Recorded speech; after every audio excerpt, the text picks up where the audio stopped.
All right, so tonight we are diving deep into Formula One, and specifically rookie driver Franco Colapinto and how he did in qualifying at the Singapore Grand Prix.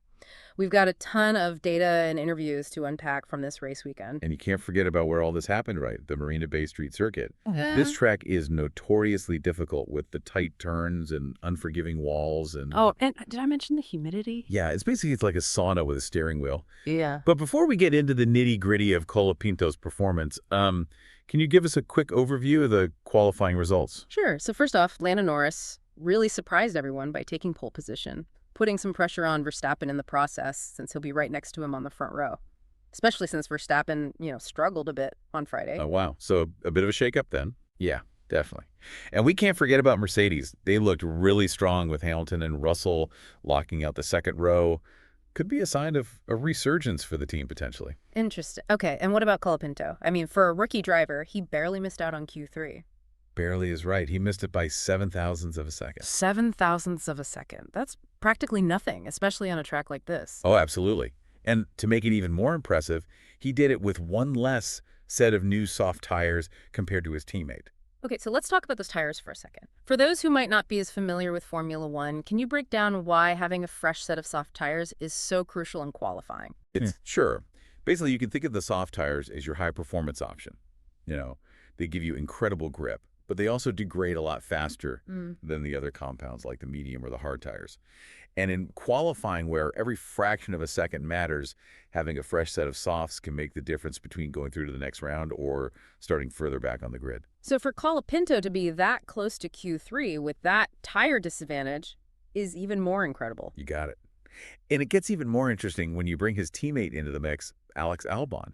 Albon had car upgrades this weekend, which Colapinto didn't have, and yet they were incredibly close in qualifying. Wow, it really is all in the details. Absolutely. And when you break down their sector times, it gets really interesting. Colapinto was actually faster than Albon in the twisty middle sector. Okay, so for those of us who aren't fluent in Formula One jargon, can you explain what sector times are and why this is significant?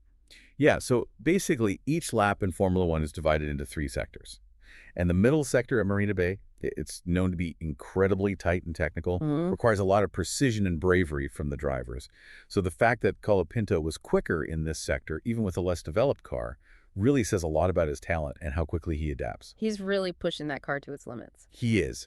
And we can't forget that Albon was clearly struggling with his tires throughout qualifying, which makes Colapinto's performance even more impressive. He was already at a disadvantage and still delivered. Yeah, it really shows you how tough Formula One is mentally, not just the physical demands, but the mental strength it takes, too. Absolutely. And speaking of demanding, this track is notorious for being one of the most physically grueling on the calendar. I mean, the drivers are battling G-forces, heat, humidity. It's a marathon, not a sprint. And don't forget, that was just qualifying. He has to do it all again in the actual race.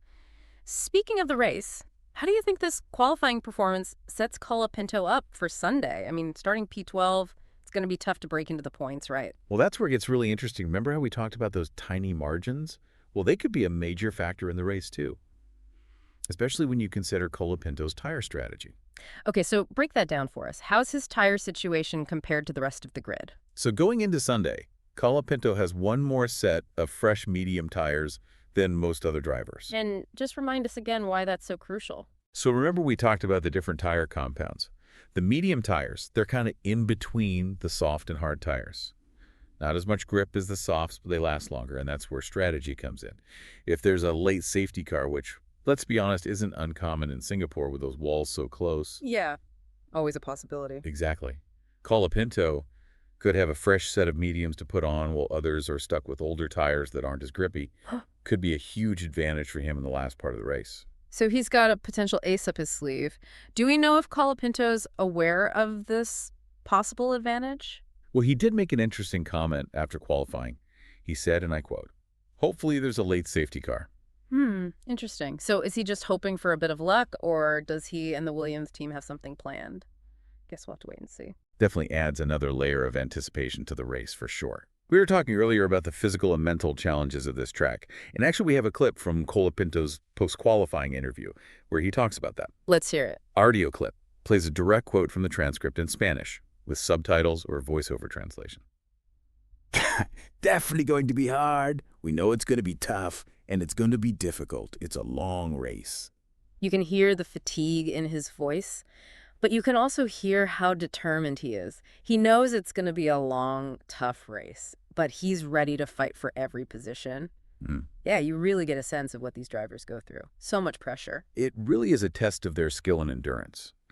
And it makes Colapinto's performance even more impressive, right? I mean, this is still a rookie we're talking about. Absolutely. So if we're looking ahead to the race on Sunday, what does this all mean for Colapinto's strategy?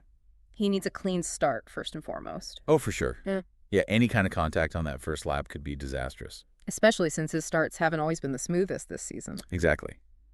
But assuming he gets away cleanly, then it's all about managing those tires. He has to make those mediums last if he wants to take advantage of a late safety car. And avoid any incidents, of Yes, course. absolutely. One small mistake at Singapore, and it could be all over. He needs to stay completely focused, keep his head down, and be ready for anything. So if we're looking out for those key moments, the start any potential safety cars and how he's doing with his tires, what would you say a successful race looks like for Colapinto? Well, considering where he's starting from and how difficult this track is, I think a points finish would be amazing. Especially since, as we've said, his car isn't quite on the same level as the guys at the front. Exactly. If he can stay out of trouble, use that tire advantage strategically, and maybe get a little bit lucky, he could really turn some heads on Sunday. I love a good underdog story. It would be incredible to see him pick up some points after that gutsy qualifying performance. He's one to watch, for sure. This race could be a turning point for him, a real statement to the rest of the grid. So the big question for everyone listening as the lights go out in Singapore, can Colapinto turn this qualifying pace into a strong result on Sunday? Can he keep this momentum going for the rest of the season? I can't wait to find out. Me neither. This has definitely got me even more excited for the race. Thanks for joining us, and be sure to tune in for what's shaping up to be a thrilling Singapore Grand Prix.